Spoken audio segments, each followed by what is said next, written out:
A aventura do nosso protagonista começa... Bom, pelo menos era assim que ele pensava. Sabe aquele clichê onde uma deusa boazinha concede poderes incríveis para um escolhido? Onde o herói é amado por todos, viaja com companheiros lindos e tem uma vida cheia de glórias? Pois é, Mizumi Makoto também achava que seria assim, só que a realidade bateu na cara dele mais rápido que imposto vencido. Ele mesmo percebeu que essa era a jornada dele e que teria que passar por aquilo. No fundo, percebeu que era muito ingênuo para entender tudo isso. E como se já não bastasse essa introdução nada animadora, ainda soltou um desabafo sincero. Sua vida era uma piada. Tá aí uma coisa que ninguém quer admitir sobre si mesmo logo de cara, ainda mais sendo o protagonista de uma história. Mas calma, deixa eu te contar direitinho como essa zoeira toda começou. Makoto levava uma vida tranquila no Japão. Acordou, tomou café com a família, foi pra escola, praticou tiro com arco depois das aulas, voltou pra casa, jantou e navegou na internet antes de dormir. Tudo pacífico, tudo normal. Até que do nada, uma luz cegante surgiu na frente dele, acompanhada de um som estranho. Ele nem teve tempo de processar, só conseguiu perguntar quem estava ali, e a resposta veio com um peso absurdo. Aquilo era um deus. Como se não bastasse, o ser ainda soltou que Makoto estava prestes a ser mandado para outro mundo. O choque foi imediato. Como assim ir para outro mundo? Isso só acontecia em histórias e jogos, mas a presença do ser era real, e logo se revelou como Tsukuyomi.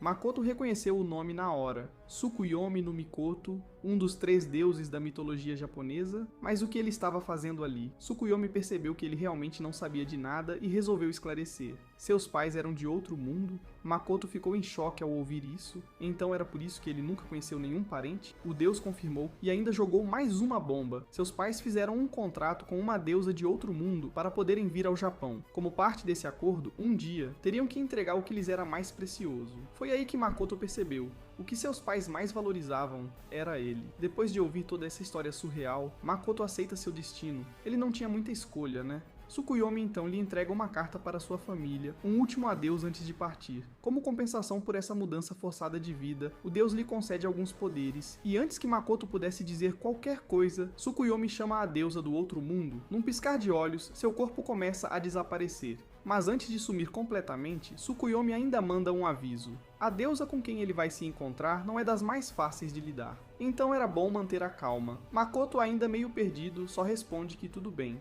Mal sabia ele o que o aguardava. De repente, ele se vê em um local completamente tomado pela luz. Ele mal consegue enxergar direito, mas quando olha pra frente, lá está ela, a deusa que controla esse novo mundo. Sem rodeios, ela já começa a falar sobre os problemas do lugar. Demônios e espíritos estão fora de controle, a humanidade está em perigo, e por isso ela chamou alguém para ajudar. Só que o tom muda completamente quando ela finalmente vê Makoto. A reação dela é instantânea, desprezo total. Sem nem esconder o desgosto, ela o analisa e já manda um "sai daqui". Makoto fica confuso, afinal foi ela quem o chamou. Mas a resposta dela é ainda pior. Ela reclama da aparência dele, da voz dele, e diz que já encontrou heróis muito melhores para salvar seu mundo. Como se isso não fosse humilhação suficiente, a deusa simplesmente decide cortar qualquer chance de Makoto ter um papel relevante nessa história. Ela impede que ele receba qualquer bênção divina, e ainda tira sua humanidade. Como consolação, lhe dá apenas a habilidade de entender e se comunicar com outras raças. E então, o joga pra fora dali, simplesmente arremessa o cara para o vazio. Mas antes que Makoto despencasse para a morte, Tsukuyomi surge e o segura no último segundo. Ele já esperava que a deusa fosse complicada, mas nem ele pensou que chegaria a esse ponto. Tsukuyomi então explica que Makoto não vai morrer daquela queda. Na verdade, seu corpo era absurdamente forte para os padrões daquele mundo. Sua magia e seu físico eram algo incomum ali, e ele logo perceberia o porquê. Mas antes que pudesse continuar a conversa, o próprio Tsukuyomi começa a desaparecer. O deus havia gasto muita energia nesse processo, e agora teria que dormir por muitos anos para se recuperar. Antes de partir, ele dá a Makoto uma última mensagem. Você está livre nesse mundo. Espero que possamos nos encontrar de novo.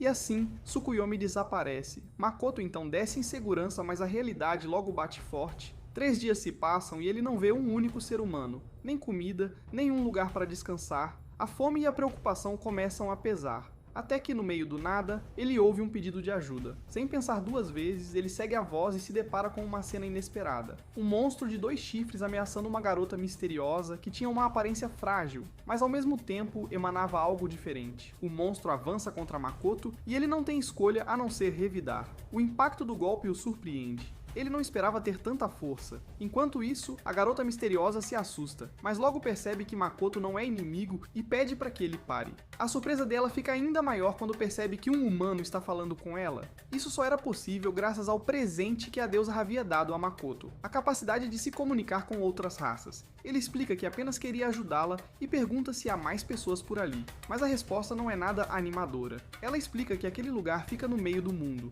um território isolado, ou seja, não há humanos por ali. Ao ouvir isso, Makoto sente a raiva subir. A deusa não só o rejeitou, como também o jogou em um lugar completamente isolado? Que sacanagem. A garota então se apresenta. Seu nome é Emma, e ela pertence à raça dos Highland Orcs. Makoto também se apresenta, tentando entender melhor a situação. Emma revela que estava indo até a montanha para se oferecer como sacrifício a Shen, um poderoso dragão que há anos controlava aquele território. Ela explica que a vila dela já estava sofrendo há muito tempo, as colheitas não cresciam direito, e com a morte de Shen, o equilíbrio da região ficou comprometido. Para tentar apaziguar o caos, alguém precisava ser sacrificado. E agora era a vez dela. Makoto, ainda processando essa informação, decide acompanhá-la. Afinal, ele salvou sua vida, então agora ela é a heroína dele, certo? Na cena seguinte, Makoto finalmente tem um pouco de sorte. Ele está comendo. Emma trouxe algumas provisões, e ele se sente aliviado depois de passar 3 dias sem nada. Mas enquanto ela se move pelo local, algo chama sua atenção. Ela está flutuando.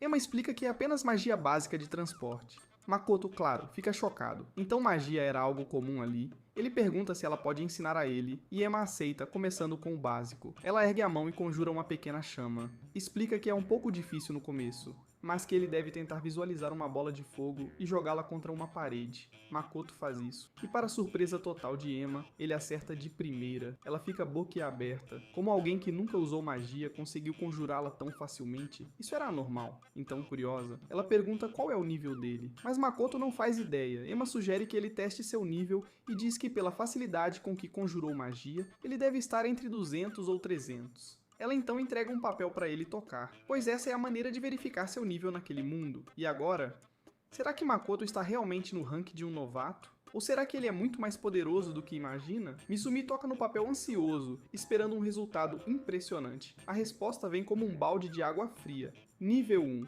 O silêncio domina o ambiente. Nível 1, depois de toda aquela demonstração de poder, era isso que o papel indicava? A decepção toma conta, e os outros orcs que estavam por perto simplesmente vão embora, como se tivessem perdido o interesse. Emma percebe o abatimento dele e tenta animá-lo, perguntando se ele quer aprender mais magia. Mitsumi suspira, frustrado, mas aceita. No dia seguinte, Emma chega até o local onde Mitsumi estava, mas encontra apenas uma carta. Nela, ele explica que levou os equipamentos e listas que Emma lhe deu e que agora iria resolver a questão com Shen.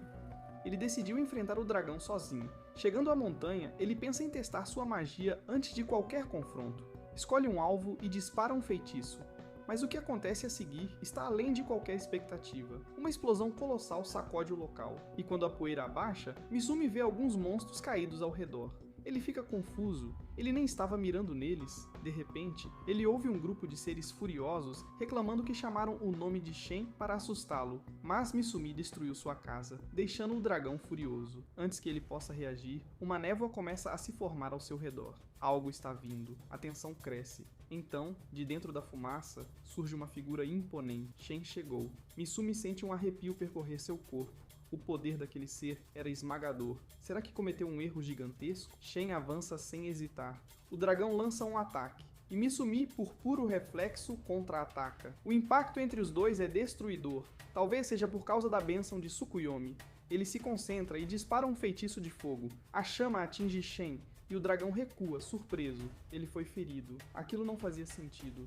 Nenhum ataque comum deveria ser capaz de machucá-lo. Mitsumi aproveita a brecha e parte para um combate corpo a corpo. Golpes diretos, socos intensos, ele nunca se sentiu tão forte. Shen se afasta tentando processar a situação. Quem é esse garoto? Percebendo que um confronto direto pode ser perigoso, Shen decide mudar a estratégia. Ele conjura sua magia e cria uma poderosa ilusão ao redor de Mitsumi. Do outro lado, dentro da ilusão, uma garota aparece diante de Mitsumi.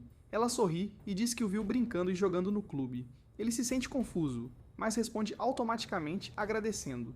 Ela o corrige, pedindo para chamá-la pelo primeiro nome, Nukumi.